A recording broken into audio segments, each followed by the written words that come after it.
Welcome students to our channel Eduto education. आज की video में हम पढ़ेंगे what is the meaning of zero of a polynomial and how to find that. First of all, what is zero of a polynomial, right? Zero of a polynomial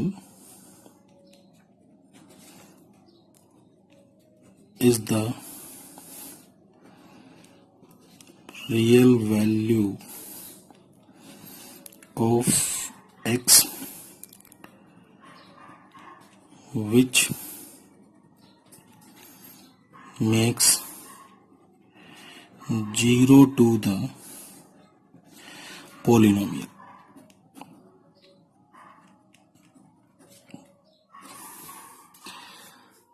जो भी variable आपके polynomial में है, मैंने यहाँ x लिखा है, ठीक है? तो अगर x है तो x की वैल्यू y है तो y की वैल्यू, वो तो डिपेंड करता है ना वेरिएबल क्या है, राइट? उसकी ऐसी वैल्यू जो पॉलिनोमियल को सेटिस्फाई करे। For example, we have 3x plus 2, suppose this is px। ये तरीका है पॉलिनोमियल का नाम लिखने का। जरूरी नहीं है आप p लिखें, आप q लिख सकते हैं, r लिख सकते हैं, f लिख सकते हैं। यहाँ x आप लिखेंगे, रीजन क्या है? क्योंकि ये पॉलिनोमियल आपका x में है। जैसे मैं एक और लिखूं py y minus 1, तो why it is py?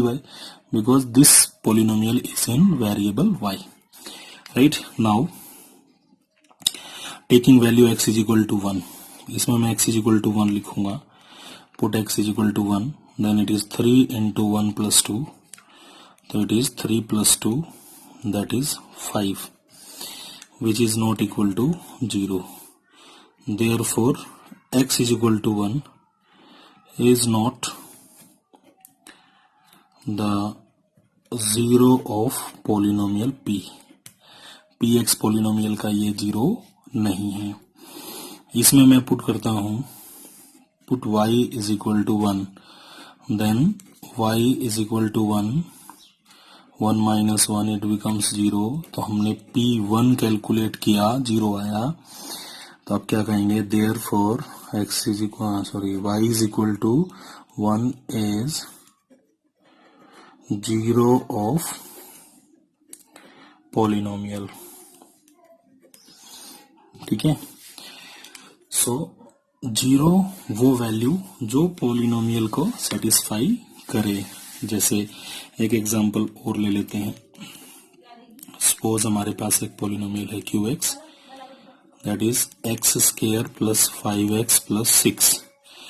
So put x is equal to -2, तो it becomes q -2, it is -2 square 5 into -2 plus 6, so it is 4 minus 10 plus 6, 10 minus 10, which is 0, right? Therefore x is equal to -2 is 0 of polynomial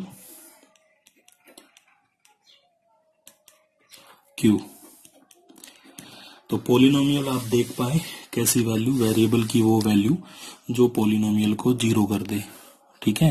that value is known as the zero of the polynomial. Now how to find it?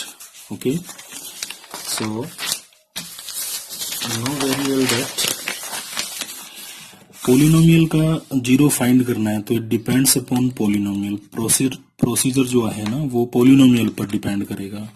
जैसे मान लीजिए आपके पास linear polynomial है, ठीक है? If you want to find the zero, to find zeros, right? Then put this polynomial is equal to 0, that means x plus 1 is equal to 0। तो उस polynomial को आप 0 के इक्वल रखें and solve for x।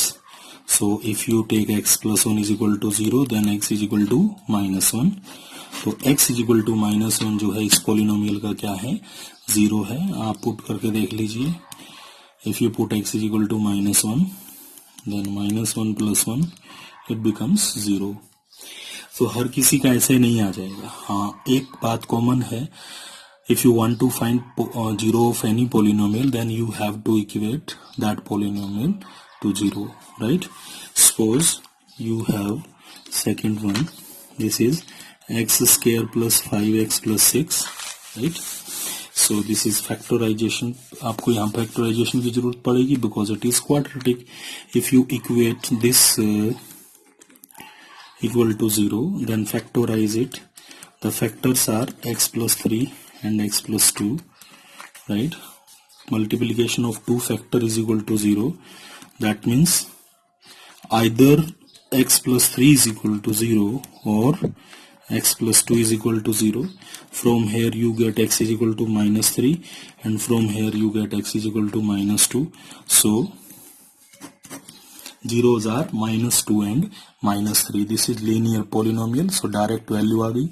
This is quadratic, factor करना पड़ा, cubic factor करना पड़ेगा, by quadratic factor करना पड़ेगा, right? So by equating any polynomial equal to 0 then you can find the zero of that polynomial।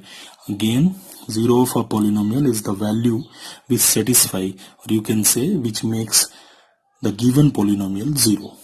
Okay, thank you।